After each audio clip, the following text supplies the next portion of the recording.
Hey guys, welcome back to another episode. In the last two episodes, I did my 1 hour art challenge that became a 2 hour art challenge. And in those videos, I used a couple of art tools that people have asked me questions about. So I thought I would take this opportunity to kind of go over those quickly. The first thing that people had questions about was the Frisket. What is that? So Frisket it comes in a roll like this, and you can order it on Amazon. I have the low tack, so it's not very sticky because I'm using Bristol board, and if it's super sticky it'll just pull the paper up and everything. So low tack, and what it is, it's essentially a piece of transparent plastic that is sticky and can be placed on your artwork or painting or whatever you were doing and protect the important bits. So you can ink wash over it, you can paint over it, you can do whatever you want and protect and not have anything damage your artwork. So it's very handy to have. You don't need Frisket. In the past I've just used regular pieces of paper placed over and and taped down. Post-it notes, they work. Last year I think it was, I bought some Frisket just to give it a try, and I really enjoy it. It's really nice and convenient. The second thing that I was asked about was the painter's tape. It's just, again, low tack, so it looks like masking tape, but it's nowhere near as sticky.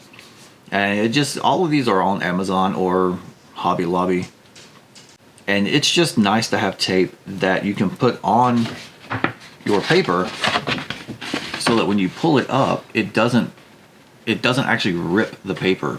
Like sometimes if your tape is too tacky, too sticky, it will rip. But with this, you don't have to worry about that. It's very nice, and it was super cheap. It's like $2 or something, I don't know.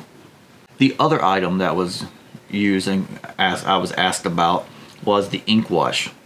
And all ink wash is ink poured into some water. That's all. You just use water to dilute the ink.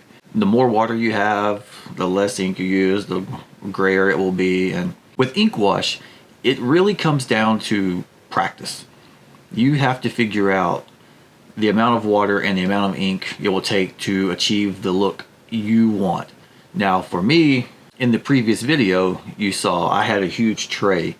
So I had a lot of water, so I had to use a decent amount of ink in there to get it dark enough to where I wanted it. But the thing with ink wash is, as it dries, you can just apply another layer to get it darker if your paper can handle it.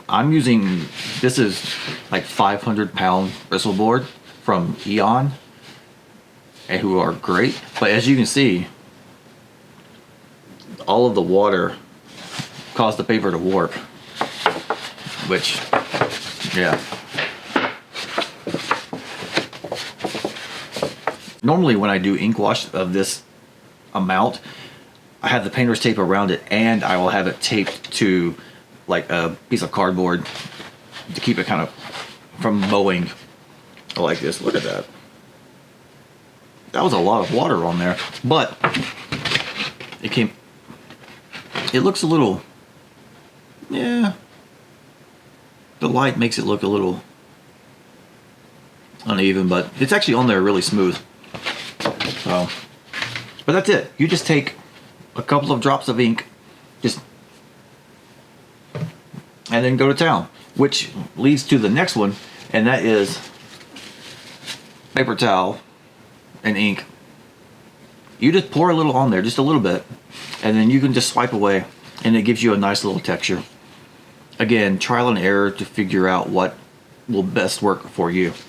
And so I used this brush to apply the ink wash because it was nice and fat, and it was just a part of this 50-piece set from Hobby Lobby. I think it was like $3 or something. There was just a bunch of cheap brushes that if I wanted to use in the ink and stuff and not wash them, wouldn't matter if I ruined them. So super cheap, $5 maybe it's on sale for like $2.50 or something. The vast majority of my art supplies are super cheap. I don't have the money to be spending $90 on a single brush, so about 20 cents because it was in a package of 50. And then in the video, French curves. Hopefully everyone knows what a French curve is. They come in like a set of 3 or 5, but I have no idea where my other ones are, so I'll just use this one. And then Copic markers. Usually I would have used Ohuhu, but I didn't have the time to. I was trying to do a 1 hour art challenge. It became a 2 hour art challenge. I was in a hurry. I was in a rush. Forgive me. So those are the art supplies I used in my 2 hour art video challenge. Hope that answers your questions. Thank you very much for watching. If you enjoyed the video, please hit the like button. If you really enjoyed it, hit the subscribe button and click the bell notification. And I will see you in the next one. Bye.